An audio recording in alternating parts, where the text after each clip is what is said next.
अब यहाँ पर इस दृष्टि से विचार करके देखें कि उन सीता जी को पाने में समर्थ जो है, पहले हुए विलेय अकस्मात मिल गई और अकस्मात मिलने के बाद उन्हें पुत्री का रूप मान दे दिया।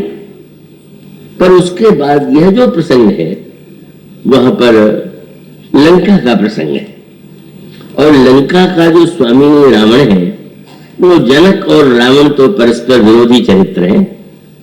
जनक यदि विदेह है तो लंका का अधिपति रावण तो घोर देहवादी।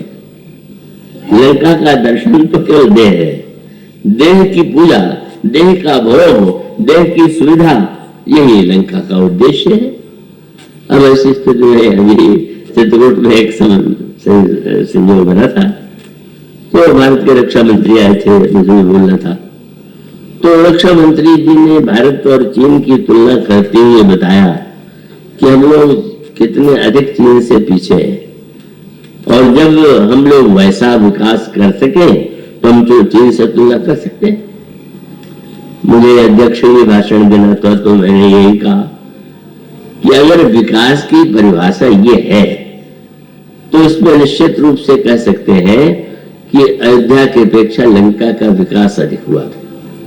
दोनों की तुलना में लंका जितनी विकसित है उतनी अयोध्या नहीं। अयोध्या का प्रत्येक भवन सोने का बना हुआ नहीं, लंका का प्रत्येक घर सोने का बना हुआ है, और जो कुछ है वो तो इतना अद्भुत है। वहां जो सामर्थ्य है, मैं थोड़ी सी विरोध की बात मैंने कह दिया कि हनुमान जी जब लंका में बैठने लगे तो बच्चा का रूप बना करके बैठते हैं और तभी हनुमान जी पकड़ लिए जाते। मैंने स्मरण दिलाया कि शायद सुना है कारगिल में पहले लोग बैठ रहे थे और बहुत बाद में पता चला, तो इससे स्पष्ट हो जाता है कि भाई कहीं न कहीं लंका तो हर दृष्टि से अद्भुत है। कितना सुदृढ़ प्रबंध है, कितनी साधना है, कितनी विद्या है, संसार की सारी सुंदरता वहां है, और इस दृष्टि से लंका अयोध्या की अपेक्षा अधिक विकसित है। कोई तुलना नहीं। दशरथ जी और दशमुख की तुलना करें, चाहे वैभव की, चाहे पांडित्य की, चाहे स्वास्थ्य की, अयोध्या से लंका आगे।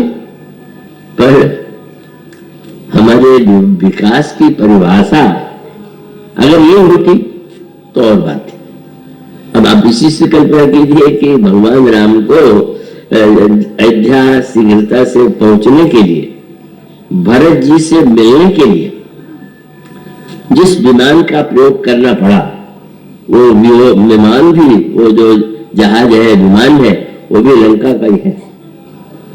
अयोध्या में कोई विमान नहीं था, पर वो लंका में विमान था। पर वो भगवान राम की प्रकृति तो बड़ी अनोखी है।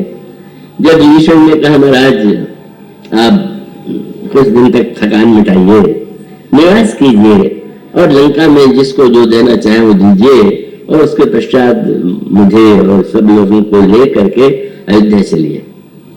तो व्याकुल होकर के कहा ईश्वर तुम्हारा घर मेरा ही घर है, लेकिन मुझे तो भरत की याद आ रही, और मैं जानता हूं कि अगर मैं 14 वर्ष के बाद एक भी दिन विलंब करूंगा तो भरत को जीवित नहीं पाऊंगा। तो तुम्हारी सबसे बड़ी सेवा यही होगी कि भरत से मिलने का प्रबंध कर लो। और तब ईश्वर जी ने पुष्पक विमान मंगाया और उसी पर बैठ करके भगवान राम अयोध्या गए। पर रामचरितमानस में आता है कि भगवान श्री राम जो है जैसे विमान से उतरे तो पहला काम क्या किया, उतर कर ऊपर पुष्प कही तुम कुबेर पर जाओ, तुरंत आप यहां से चले जाइए, आप कुबेर के पास चले जाइए। भगवान राम पुष्प विमान से वो स्वीकार नहीं करते, और हनुमान जी ने तो और बड़ा अनोखा कार्य किया। उन्होंने लंका के विकास को अपनी आंखों से देखा, और उन्होंने जैसा लंका को देखा वैसा तो रावण ने भी नहीं देखा। दिन में देखा, रात में देखा, ऊपर से देखा, नीचे से देखा, और लंका के प्रत्येक घर में बैठ करके देखा। लेकिन उसका जो हनुमान जी पर प्रभाव पड़ा वो बड़ा विचित्र है। क्या हनुमान जी ने इस विकसित लंका को देख करके, जब हम ये पढ़ते हैं कि उन्होंने भस्म कर दिया, कैसी विचित्र सी बात है। वे सोच सकते थे कि लंका पर हमारा तो अधिकार होने वाला है, बहुत अच्छा लगा है, सोने के महलों में रहेंगे। उसको आप स्थूल अर्थों में न लेकर के उसका तात्पर्य यह है कि ये जीवन के दो दर्शन है, एक लंका का जीवन दर्शन और दूसरा अयोध्या का जीवन दर्शन।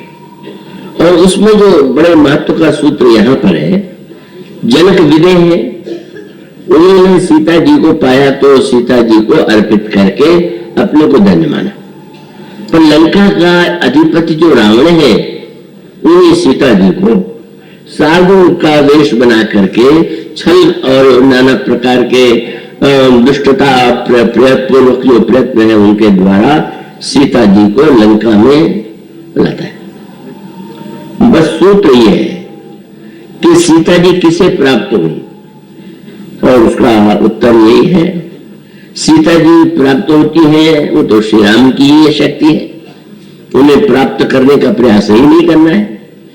और जो महानतम भक्त है उन्होंने सीता जी को पाया, हनुमान जी ने पाया, भरत जी ने पाया, लक्ष्मण जी ने पाया, अयोध्यावासियों ने पाया, और रावण भी उन्हें पाना चाहता है। पर पाना चाहने की पद्धति उसकी ऐसी थी कि जो उसके विनाश का कारण बना।